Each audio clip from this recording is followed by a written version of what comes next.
السلام علیکم ناظرین، سلامتی ہو آپ پر جہاں بھی آپ ہوں۔ کیلنڈر پر آج دن میں تاریخ رہی 24 صفر المظفر، انگریزی تاریخ 22 ستمبر ہے۔ اپنے میزبان راہی حجازی سے انڈیا کی خبریں سنیے۔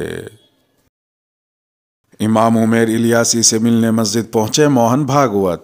RSS کے سربراہ موہن بھاگوت نے دہلی میں آل انڈیا امام آرگنائزیشن کے صدر ڈاکٹر عمیر احمد الیاسی سے ملاقات کی ہے۔ ڈاکٹر عمیر الیاسی سے ملنے کے لیے RSS کے سربراہ موہن بھاگوت دہلی کے کستوربا گاندھی مارگ مسجد میں واقع ان کے دفتر پہنچے۔ اس ملاقات کے تعلق سے امام عمیر الیاسی نے بتایا کہ 1.5 گھنٹے تک چلنے والی اس ملاقات کے دوران وہ اکیلے مسلمان تھے، جبکہ موہن بھاگوت کے ساتھ اندریش کمار، رام لال اور کرشن گوپال بھی موجود تھے۔ امام عمیر الیاسی نے قومی آواز کو بتایا کہ ملاقات کے دوران ملک کے بارے میں بات ہوئی۔ جب قومی آواز نے ان سے پوچھا کہ کیا انہوں نے اس ملاقات کے دوران کوئی بات کہی، تو انہوں نے کہا کہ دونوں فریق کا پیغام محبت ہے۔ انہوں نے مزید کہا کہ ملک کو درپیش مسائل پر بات ہوئی ہے۔ واضح ہے کہ RSS نے حال ہی میں مسلمانوں سے رابطہ بڑھایا ہے اور موہن بھاگوت نے مسلم کمیونٹی کے لیڈروں کے ساتھ کئی میٹنگیں کی ہیں۔ اس سے پہلے موہن بھاگوت سے مسلم دانشوروں کے ایک گروپ نے ملاقات کی تھی، جن میں سابق chief election commissioner SY Qureshi اور دہلی کے سابق لیفٹیننٹ گورنر نجیب جنگ شامل تھے۔ اس ملاقات میں موہن بھاگوت نے کہا تھا کہ وہ انڈین مسلمانوں کو اس ملک کا حصہ مانتے ہیں اور ان کو مسلمانوں کے مذہبی ارکان سے کوئی مسئلہ نہیں ہے، تاہم انہوں نے لفظ کافر اور جہاد کے تعلق سے اپنے تحفظات کا اظہار کیا تھا۔ جبکہ مسلم دانشوروں نے اس ملاقات میں انڈین مسلمانوں کو پاکستانی کہہ کر ان کی حب الوطنی پر شک کیے جانے جیسے مسئلے پر موہن بھاگوت کے سامنے اپنے تحفظات کا اظہار کیا تھا۔ مختلف ریاستوں میں جمعیت کی سدبھاونا سنسدوں کا انعقاد۔ جمعیت علماء ہند نے سماج کو متحد کرنے کے لیے سدبھاونا سنسد کا سلسلہ شروع کیا ہے۔ واضح ہے کہ جمعیت علماء ہند کے ایک دھڑے کے قومی صدر مولانا محمود مدنی نے رواں سال دیوبند میں منعقدہ اجلاس میں اعلان کیا تھا کہ ملک بھر میں کم از کم 1000 سدبھاونا سنسد منعقد کیے جائیں گے۔ مولانا محمود مدنی نے کہا تھا کہ نفرت اگر ایک سماج اور ہم وطنوں کے درمیان پیدا کی جائے تو اس کا جواب نفرت نہیں بلکہ محبت ہے۔ چنانچہ اسی فکر کو آگے بڑھاتے ہوئے 24 ستمبر کو ملک کے مختلف حصوں میں 100 کے قریب پروگرام منعقد ہو رہے ہیں۔ دہلی میں جمعیت علماء ہند کے زیر اہتمام مدنی ہال میں 24 ستمبر کو 2 بجے دوپہر ایک اہم سدبھاونا سنسد کا انعقاد ہو رہا ہے، جس میں سبھی مذاہب کے مرکزی رہنما شریک ہوں گے۔ اس کے علاوہ جہاں بھی جمعیت کے زیر اہتمام پروگرام ہوں گے، وہاں سبھی مذاہب بالخصوص ہندو اور مسلم مذاہب کے رہنماؤں کو دعوت دی گئی ہے۔ جمعیت علماء ہند کے سیکریٹری مولانا نیاز احمد فاروقی نے بتایا کہ موجودہ صورتحال کسی سے مخفی نہیں ہے۔ ایسے میں ملک سے محبت کرنے والے وفادار شہری اور تنظیمیں، خاص کر جمعیت علماء ہند جیسی تنظیم خاموش نہیں بیٹھ سکتی اور نفرت و اناد کی ان قوتوں کے خلاف امن و اتحاد اور مذہبی مفاہمت کا ماحول پیدا کرنے کے لیے مل جل کر اقدام کرنا اپنا فرض تصور کرتی ہے۔ PFI کے خلاف ملک کی 11 ریاستوں میں دھڑ پکڑ کی کارروائی، 106 افراد گرفتار۔ نیشنل انویسٹیگیشن ایجنسی یعنی NIA نے ED اور مقامی پولیس کے ساتھ مل کر پاپولر فرنٹ آف انڈیا یعنی PFI اور اس سے وابستہ ارکان کے خلاف ملک بھر میں چھاپے مارے ہیں۔ رپورٹ کے مطابق NIA نے مبینہ طور پر دہشت گردی کی مالی اعانت کرنے اور کیمپ چلانے کے معاملے میں یہ کارروائی انجام دیتے ہوئے 11 ریاستوں سے 106 افراد کو گرفتار کیا ہے۔ گرفتار ہونے والوں میں PFI کے قومی صدر OMA سلام اور دہلی کے صدر پرویز احمد بھی شامل ہیں۔ جن افراد کو گرفتار کیا گیا ہے ان پر مشکوک سرگرمیوں میں ملوث ہونے کا الزام ہے۔ یہ گرفتاریاں NIA کے علاوہ ریاستی پولیس اور ED نے بھی انجام دی ہیں۔ یہ PFI اور اس سے وابستہ ارکان کے خلاف اب تک کا سب سے بڑا کریک ڈاؤن ہے۔ تفتیشی ایجنسی NIA نے کیرالہ سے سب سے زیادہ 22 افراد کو گرفتار کیا ہے۔ اس کے بعد مہاراشٹر اور کرناٹک سے 20، آندھرا پردیش سے 5، آسام سے 9، دہلی اور پونڈیچیری سے 3، مدھیہ پردیش سے 4، تمل ناڈو سے 10، UP سے 8 اور راجستھان سے 2 افراد کو گرفتار کیا گیا ہے۔ دوسری جانب PFI سے وابستہ لوگوں پر کارروائی کے بعد SDPI اور PFI کے کارکنوں کی جانب سے بنگلورو اور منگلورو میں احتجاج کرنے کی اطلاع موصول ہوئی ہے۔ ادھر PFI نے ان چھاپوں پر رد عمل دیتے ہوئے کہا ہے کہ ہم فضائی حکومت کی جانب سے اختلاف رائے کی آوازوں کو خاموش کرنے کے لیے ایجنسیوں کے استعمال کی سختی سے مخالفت کرتے ہیں۔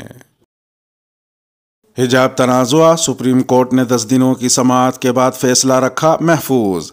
تعلیمی اداروں میں طالبات کے حجاب پہننے پر کرناٹک ہائی کورٹ کے ذریعے لگائی گئی پابندی کے خلاف داخل عرضیوں پر آج سپریم کورٹ میں 10ویں دن سماعت ہوئی اور فیصلہ محفوظ رکھ لیا گیا۔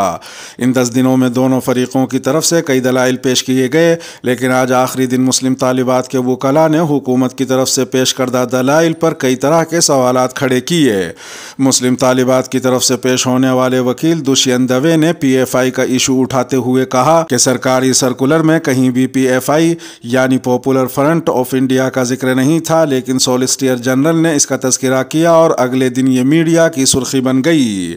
واضح رہے کہ گزشتہ روز سماعت کے دوران کرناٹک حکومت کی طرف سے سولیسیٹر جنرل نے کہا تھا کہ پی ایف آئی کے ذریعے اکسائے جانے کے بعد ہی مسلم طالبات نے حجاب پہن کر کلاسز کرنا شروع کیا تھا۔ مسلم فریق کے وکیل دشینت دوے کی بات سن کر جسٹس گپتا نے پوچھا کہ پھر اس پر آپ کا کیا اسٹینڈ ہے؟ کیا 2021-22 سے پہلے کوئی وردی نہیں تھی؟ اس پر دشینت دوے نے جواب دیا کہ ہماری دلیل یہ ہے کہ حجاب پر کبھی اعتراض نہیں ہوا، یہ اپنی مرضی کے مطابق کی جانے والی رسم ہے۔ پہلے یونیفارم اس طرح لازم نہیں تھی جیسا کہ اب ہو رہا ہے، اس طرح حجاب پر پابندی نہیں لگائی جا سکتی۔ مسلم طالبات کی طرف سے پیش ہونے والے ایک دوسرے وکیل احمدی نے کہا کہ حکومت اپنی دلیلوں میں یہ نہیں بتا پائی کہ مسلم لڑکیوں کے ذریعے حجاب پہننے سے کس کے بنیادی حقوق کی خلاف ورزی ہوئی، پبلک آرڈر اور لا آرڈر پر کیسے اثر مرتب ہوا، جب کسی لڑکی نے حجاب پہنا تو کوئی دوسرا کیوں مشتعل ہوا۔ انہوں نے مزید کہا کہ سرکار کی جانب سے یہ مشورہ کہ یہ عوامی نظام کا ایشو ہے بچکانا ہے، یہ پریشر گروپس کے آگے جھکنے اور دھمکانے کے برابر ہے، یہ بہتر نظام حکمرانی کا اشارہ نہیں ہے، لہٰذا یہ سرکاری حکم ناجائز ہے۔ احمدی کے بعد سینئر وکیل سلمان خورشید نے بھی کچھ دلائل پیش کیے۔ سلمان خورشید نے کہا کہ حکومت کی طرف سے عدالت میں حجاب پر پابندی کو لے کر فرانس اور ترکی کا حوالہ دیا گیا، جبکہ فرانس میں تو آپ کراس بھی نہیں دکھا سکتے، ایسا اس لیے کہ وہاں مذہبی اقدار کو ظاہر کرنے کے لیے کوئی بھی چیز دکھائی نہیں جا سکتی ہے۔ 10 دن کی بحث کے بعد سپریم کورٹ نے تعلیمی اداروں میں حجاب پر پابندی سے متعلق اپنا فیصلہ محفوظ رکھ لیا ہے، لیکن ساتھ ہی کہا ہے کہ اگر اب بھی کوئی فریق تحریری شکل میں دلیلیں پیش کرنا چاہتا ہے تو وہ دے سکتا ہے۔ یہ سب سے چھوٹا عمل ہے جو ایک شہری اس تاریک وقت میں کر سکتا ہے۔ لکھنؤ یونیورسٹی کی سابق وائس چانسلر روپ ریکھا ورما نے جیل میں بند کیرالہ کے صحافی صدیق اپن کی ضامن بن کر لوگوں کے سامنے ایک جرأت مندانہ مثال پیش کی ہے اور اب وہ سرخیوں میں ہیں۔ 79 سالہ روپ ریکھا ورما حالانکہ اپنے اس عمل کو بہت زیادہ بڑا نہیں ٹھہرا رہی ہیں۔ انہوں نے ایک نیوز پورٹل سے بات کرتے ہوئے کہا کہ میں صدیق اپن کی کوئی بڑی مدد نہیں کر رہی، اسے اب بھی اپنا مقدمہ لڑنا ہے۔ روپ ریکھا ورما نے تلخ سوال کرتے ہوئے پوچھا کہ اگر ایک شخص کی ضمانت کے لیے کھڑے ہونے کو جرأت کے طور پر دیکھا جا رہا ہے تو کیا ہم ایک خوفناک دور میں نہیں جی رہے ہیں؟